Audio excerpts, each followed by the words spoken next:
Okay, hello, hello, hello. Jennifer Dawn here, and welcome to episode number 6 of Happy Productive. And today we're going to talk about worry. Doesn't that sound like fun? Woohoo! We get to talk about worry. And here is why I want to talk about this week. And so in the last few weeks, we have seen coronavirus, of course, sweeping the planet.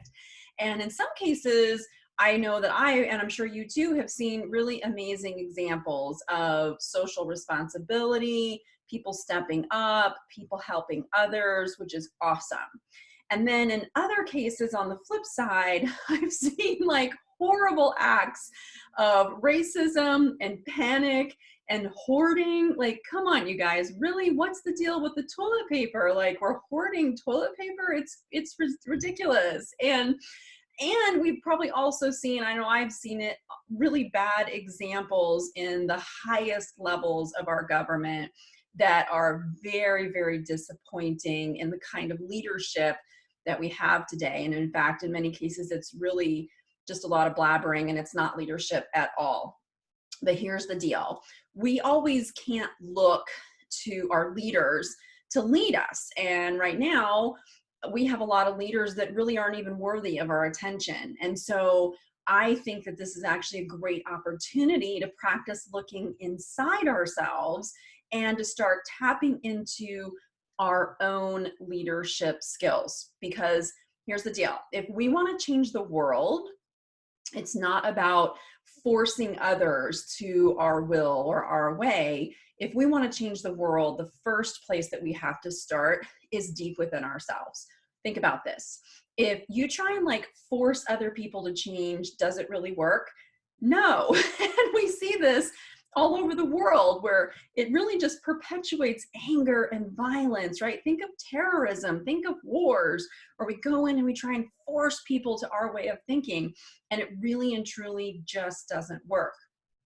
But instead, if we start to become peace and we become love and we become compassion, what this does is it creates an example that other people will want to follow. Think of some of our greatest leaders, and they embraced love and they embraced compassion.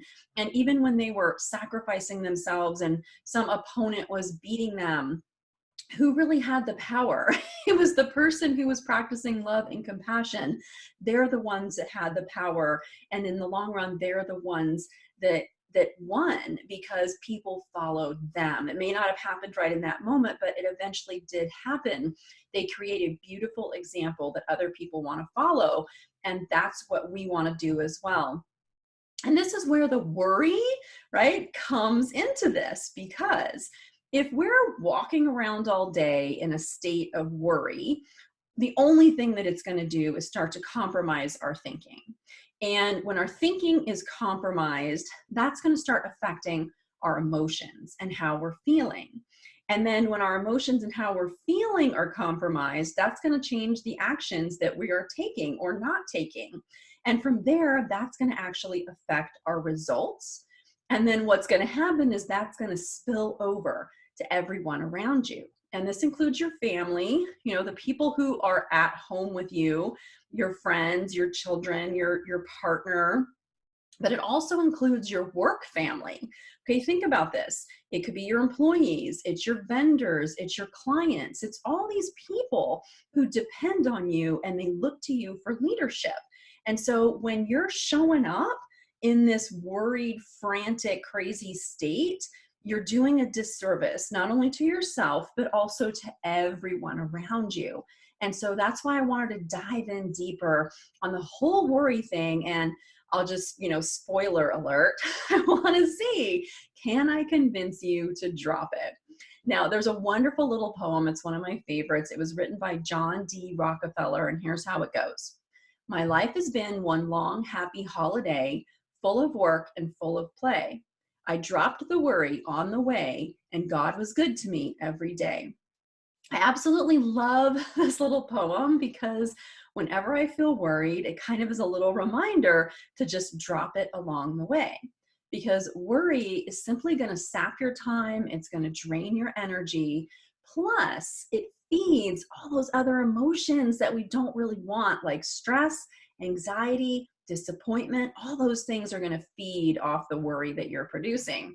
So the series is called Happy Productive.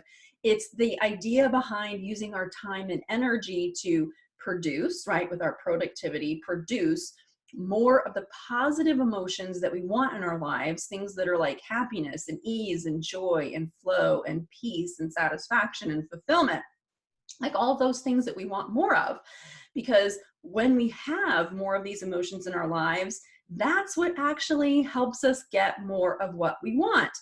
Um, I did this for years, and I see this happening all over, is that we make the mistake of thinking, well, if this thing happens, or if I get this material possession, or some event happens, well, then I'm going to be happy, right? If I make more money, then I'll be happy. If I lose the weight, well, then I'll be happy. If I find the love of my life, well, then I'll be happy. The problem is that this is actually backwards thinking. It's not getting things that are going to make us happy. It's being happy right now with everything that we have. And when we produce more of those positive emotions that we want, it's being in that state, a state of abundance that will bring us more of the things that we want. So this is where the backward part of it comes in. We attach our happiness to this thing in the future, so we end up not being happy today. But getting that thing in the future, if we really want it, we have to flip this, okay? We have to focus on being happy today, because it's being happy that actually gets us those things that we want. And worry doesn't lead to any of those things. So this is where it's super important to start asking yourself, and especially for those of you, if you're out there and you've labeled yourself a worrier, right? We label these things and then we do it for so long, it becomes part of our identity. And then we almost like carry it around like a badge of honor, like I'm a worrier, I'm a procrastinator, I'm a perfectionist.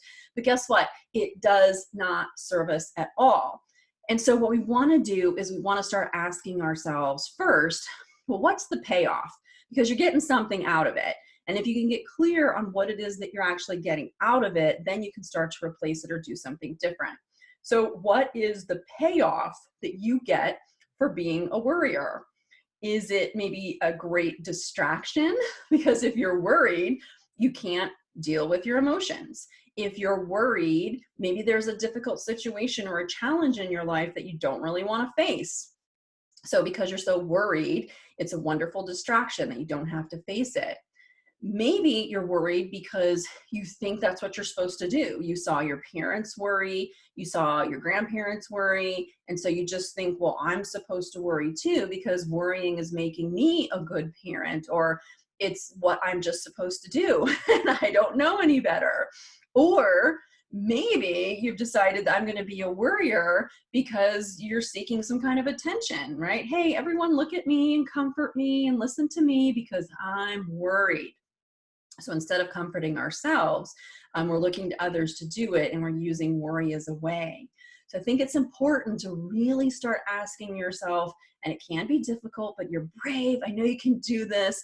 Start asking yourself, what really is the payoff that I'm getting from all this worry? Because the truth is that worry is just going to feed all those other negative emotions. It's only going to compromise your thinking. And from that place, it's actually going to slow down your forward progress on your life, on your goals, anywhere that you want to go. Because worry, just stay with me here for a second. Worry does not put more money in your bank account. Let's say that you're worried about money and like, hey, I'm so worried about money. So when you worry about it, does it put more money in your bank account? No, your bank account balance doesn't change. Even though you could worry more, your bank account balance is going to stay exactly the same. And in fact, it's not worrying about it, clearing your thinking, and now switching into a solution-focused mindset. That's what's going to help get more money in your bank account. Let's say you're unhealthy or you're trying to lose weight and you're so worried about it. Well, I don't know about you, but anytime I've ever worried with my weight, it didn't like make the pounds fall off, right? I was still fat, whether I worried about it or I didn't worry about it.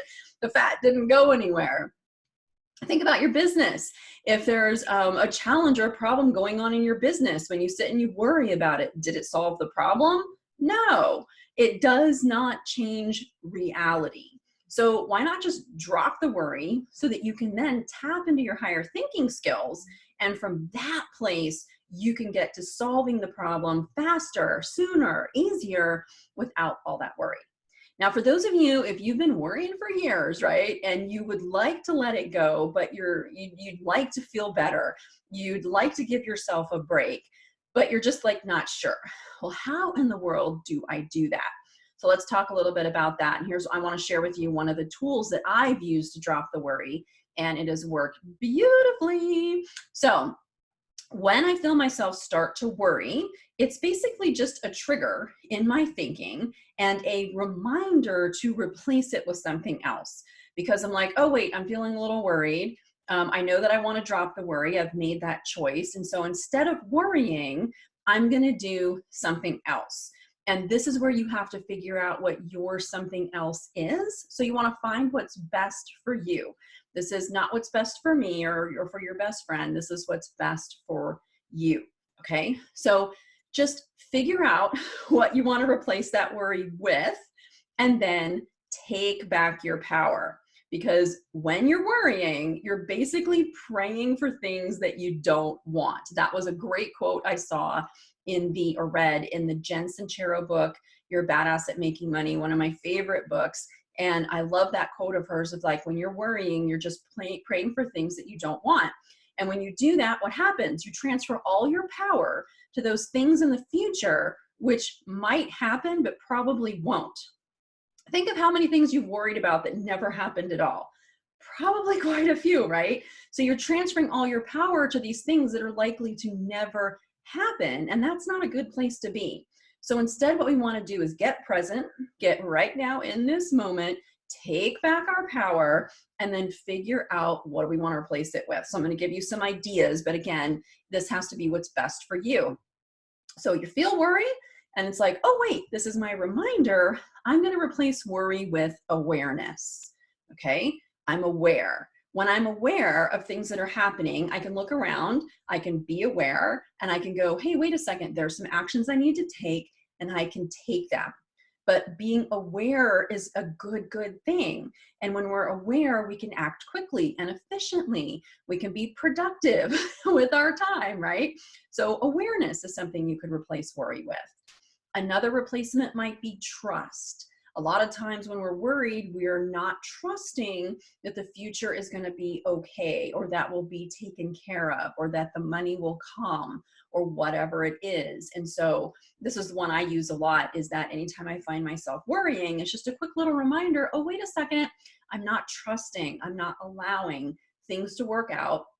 And they always do. In some way or another, they always work out. So you can replace worry with trust. Another replacement could be acceptance, because whatever is happening is reality. Right now, coronavirus is happening. Whether we worry about it or we don't worry about it, it's going to be happening. But wouldn't awareness serve us really well of the changes that I need to make? Wouldn't trust serve us really well of trusting that everything is, in fact, going to be okay? And wouldn't acceptance work really well in that situation? Because as soon as we accept reality and we stop arguing with it, we actually lessen our own pain and suffering, because we no longer need to spend all that time worrying about something that we truly can't change. So this can help us find peace in simply accepting it for what it is, but that doesn't mean that we don't take steps to try and obviously change or improve. So I want you to just think about this for 1 second. So let's say that you decided to drop the worry, and instead you decided to replace it with trust. So every time you found yourself worrying, instead you built up the habit of always trusting that everything is well, that everything will work out, that the future is good, right? And you trusted that all is well. I'm okay, I'm safe. Everything's working out to my benefit. And if for a second, I want you to just think, how would that change your day if you replaced worry with trust? How would that change your emotions? Every time you worried, instead, you were trusting in yourself, your abilities, your future, that everything was going to be good. How would that change your emotions as you go through the day? How would it change how you're showing up in your life, how would it change how you show up in your business if you showed up with trust instead of worry? Think about your family for a second. How would it affect your family if you showed up trusting that everything was going to be just fine? How would it affect them? How would it affect the people at your work family, your clients, your vendors, your employees? How would it affect them if you always showed up with trust? Would it make you a more peaceful, loving, grounded person, maybe? Would it make you more productive in your day? Think of how much time you spend worrying if you replaced it with trust. How much more of your productivity would you get back in your day? I can tell you that when I asked myself these questions, it was like, boom, mind altering, because it's like, wait a second, I would really show up a very different person if I wasn't worried, and I would get so much of my productivity back. And that's what happened for me. And that's definitely what I want for you too, because there is such a peace to be found in yourself with your own abilities, your own self-confidence, when you make the choice to drop that worry along the way. Okay, you guys, that is our lesson for today. I really hope you enjoyed it, and I hope that you'll at least consider dropping the worry, because it's truly not serving you. And I want you to take your power back and replace it with something much, much better that will serve you. Now, we're going to be actually diving into this topic even deeper this week on the Making Your Goals Inevitable workshop. I am so excited to share all the content from my workshop. I've got 2 spots left. So if you've been on the fence and you're like, wow, I really want to do that, but you're not sure, well, you might be home this week anyway. So what a perfect opportunity to come join us in the workshop. So get in there and secure your seat. You can find out information on either of my websites, either bestplannerever.com or jenniferdawncoaching.com. And on either website, just click workshops, and it'll take you right there to the Making Your Goals Inevitable. And guess what? When you're a member of my other coaching programs or any of my coaching programs, you get to attend like super cool, awesome workshops like this at no additional cost. Yes, they're basically free, and I do them at least every quarter. So what are you waiting for? Like, get in there. If there's areas of your life that you really want to change, check out Goal Achievers Life Coaching. This is where we take one life coaching topic every month. We dive in deep on it, and we work to apply it to our lives in a way that's fun but never overwhelming. And if you're like, hey, I want to work on my life and I really want to work on my business, then come join us in Inner Circle, because you get everything from life from Goal Achievers, and you get amazing business coaching with me and my whole team to take your business to the next level. Okay, you guys, and again, you can find out more from either of my websites. Okay, that's it, you guys. Drop the worry and then go out there and have a super happy, productive day. Bye.